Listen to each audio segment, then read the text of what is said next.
தம் கிருபை பெரிதல்லோ என் ஜீவனிலும் அதே இம்மட்டும் காத்ததுவே இன்னும் தேவை கிருபை தாருமே இன்னும் தேவை கிருபை தாருமே. தேவனுக்கே மகிமை உண்டாவதாக.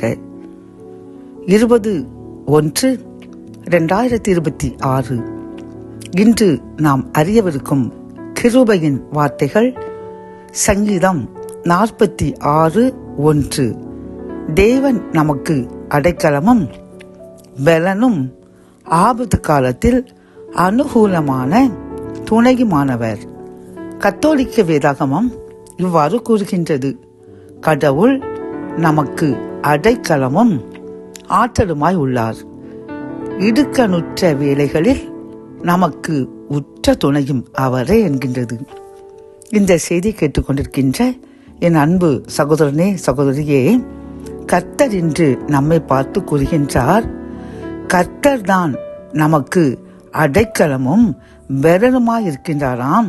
அது மட்டுமல்ல, உலகத்தில் வாழ்கின்ற ஒவ்வொரு மனுஷனுக்கும் ஆபத்து காலம் என்று ஒன்று உண்டு.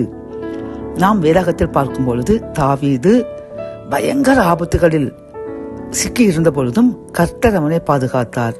இதே போன்று தானியேல், யோசேப்பு, இப்படி ஆண்டவருடைய பிரியமான பிள்ளைகள் அனைவரும் ஆபத்து காலம் என்று ஒன்றை சந்தித்து அதில் கர்த்தருடைய துணையோடு வெற்றி பெற்று அவர்கள் உயர்ந்த அடைக்கலத்தில் வைக்கப்பட்டார்கள். பிரியமானவர்களை, ஆகவே அவரை மட்டுமே நம்பியிருக்கின்ற நமக்கும் ஒரு சில நேரங்களில் ஆபத்து நாள் என்று ஒன்று வரும். அப்பொழுது கர்த்தர் நம்மை விட்டு விடாமல் அவரே நமக்கு அனுகூலமான துணையாய் இருந்து நம்மை விடுவித்து பாதுகாத்து ஆசீர்வதித்து உயர்த்துவேன் என்று வாக்கு கொடுக்கின்றார். பிரியமானவர்களை, அப்படி என்றால் நாம் என்ன செய்ய வேண்டும்? தேவனை மட்டுமே நம்பியிருக்க வேண்டும். இரவும் பகலும் அவருடைய வேதத்தில் பிரியமா இருக்க வேண்டும்.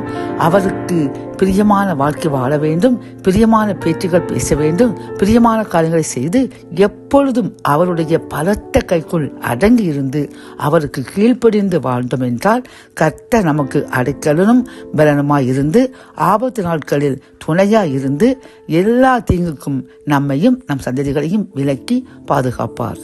ஜெபம்.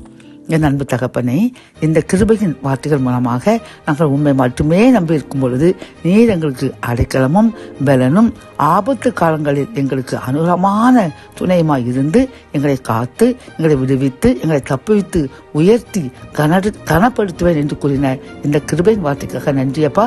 நாங்கள் எப்பொழுதும் உண்மை மட்டுமே நம்பி உமக்குள் அடங்கி உமக்கு கீழ்ப்படிந்து உண்மை மட்டுமே அடைக்கலமாக கொண்டு எங்களை வாழ கிருபை தாங்க. அப்படி வாழ்வோம் என்று நாங்கள் இப்பொழுது தீர்மானிக்கின்றோம். எங்கள் தீர்மானத்தை ஏற்றுக்கொள்ளுங்க, ஆசீர்வதிங்க, பலப்படுத்துங்க, உயர்த்துங்க. விற்பட்டு இயேசுவின் முன் ஜெபம் கேளும் நல்ல தகப்பனே. ஆமென்.